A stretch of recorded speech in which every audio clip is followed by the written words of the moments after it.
We're going to tell you briefly that this creative process is 3 steps. The first step is ask, and you can't stop doing that. The contrast causes you to ask all day, every day. So you're asking, recovering for your sound, asking.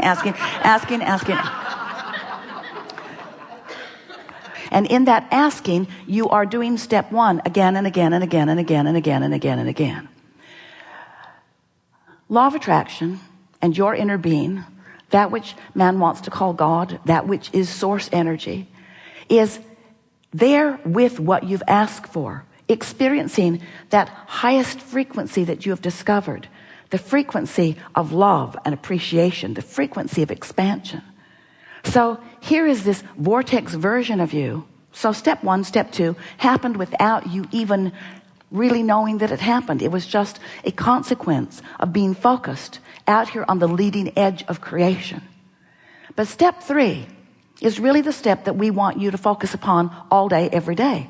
That's the allowing part. That's the you becoming vibrationally resonant with what you've put into your vortex. And that's the part that's a little tricky for you, because it's not easy for you to be standing where you're standing in the absence of something that you want and be a vibrational match to the presence of it.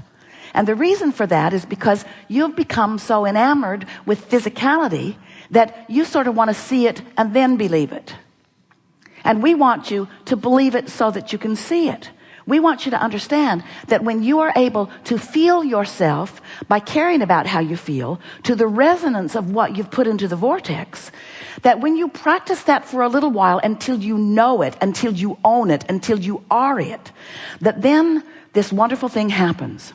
What's in your vortex begins to reveal itself to you. You begin to realize it.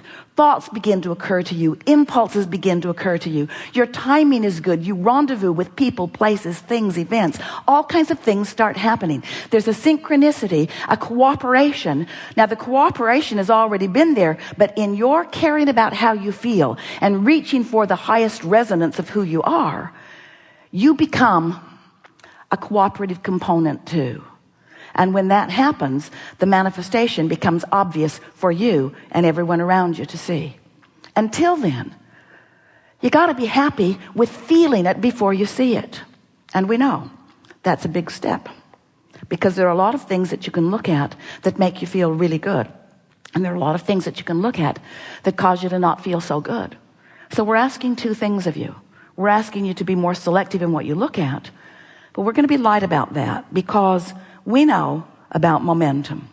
And we know when you got a momentum going that doesn't feel that good, and some freaky non-physical ghost says to you, you create your own reality, you know.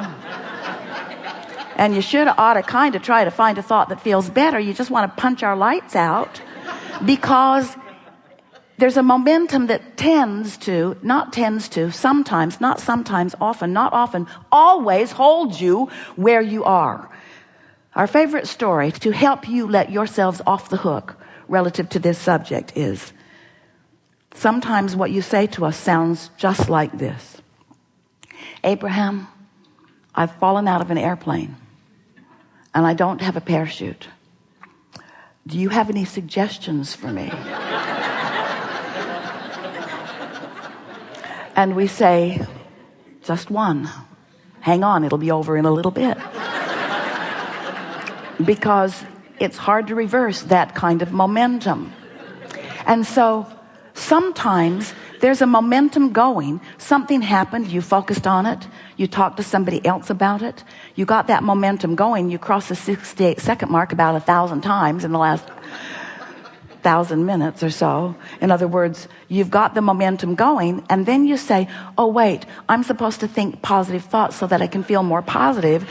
And then you say, just kill me now, because really there's not much you can do about it. And so what we're wanting to help you to realize is that you have much better control over your momentum in the early stages of it than you do in the later stages of it. Once law of attraction gets hold of it, you sort of have to crash and burn a little before you can come up for air. And the best way to sort of cleanse that palate is a good night's sleep, or even some sleep. Because when you slumber, your point of attraction stops. You're not actively attracting to you while you are asleep. It's the most wonderful thing that you pre-paved when you decided to come here. I'll give myself an opportunity to stop the momentum of unwanted thoughts. So that means when you put yourself in your bed at night, you can say, oh good, the momentum will stop in a little bit here. And in the morning, I'm going to get it going just the way I want it to. So we've been describing to you, and you've been following along so well, that we have some analogies here for you today that are going to make it very easy for you to figure out what to do as you're moving through your day, different aspects of your day, under different vibrational conditions.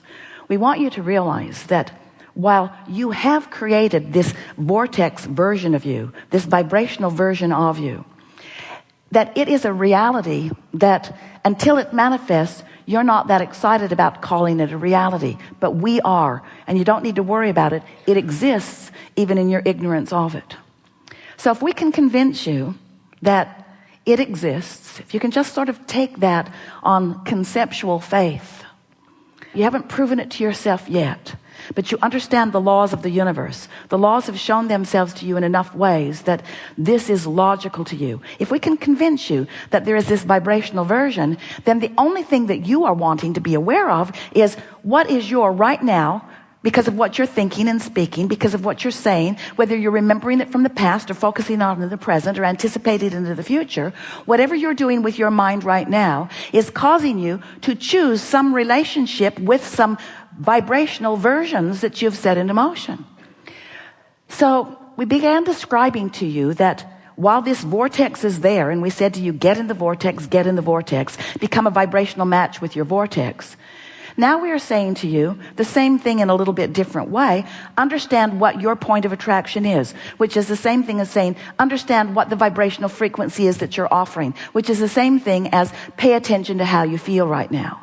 Because your emotions are letting you know the vibrational relationship that you have with this furthermost expanded version of you. So we want you to get the mental picture that there is a vibrational version that you've set into motion, and that as you stand in your now, depending upon what you're speaking about or feeling about or thinking about, you are establishing a relationship with this vortex version. But we also want you to know that when you're in a bad mood, you're launching a vortex version too. When you are in fear, you're launching a vortex version. When you're in joy, you're launching a vortex version. Now, the only vortex version that is being tended by us is that high frequency, that high flying, pure positive energy vortex version. That's where we reside, in a place of non-resistance. So when you launch one of those rockets and we recognize it as that new expansion of you, we achieve the vibrational frequency with it, and we maintain. And it's important for you to know this. We maintain, we're talking about source energy, we're talking about your inner being, we're talking about all who love you, maintain that high frequency that you have achieved through the life that you have carved out. And it's like shining that frequency so that you will know it when you feel it. And equally important, you will know it when you're not feeling it. In other words, you will know by the way you feel your vibrational relationship with that vortex version of you.